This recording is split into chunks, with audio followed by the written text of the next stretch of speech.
Ayan, nagbubukas Unboxing ng French fries. sabi ko, pasalubungan mo ako ng French fries eh. Fries yan.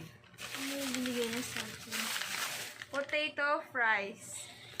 At least may fries. Pero napansin ko, parang bigat niya. Parang, hindi naman ganito yung chichirya. Tapos, parang walang hangin. Hindi, fries yan.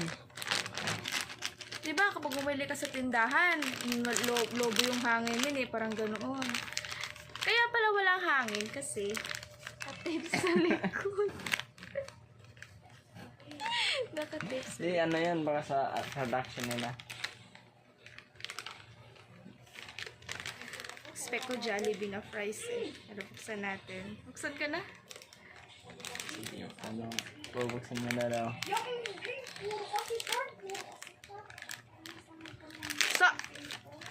Fries! Buksan na. Oh, tingnan nyo. Fries yan. Oh, di ba? Tikman mo. Tsura siyang fries. Pero, pag inamoy mo, may apple! Apple to eh! Tingnan. Tingnan mo, kinat niya ng ganito. Apple nga. Scam! Scam! Scammer.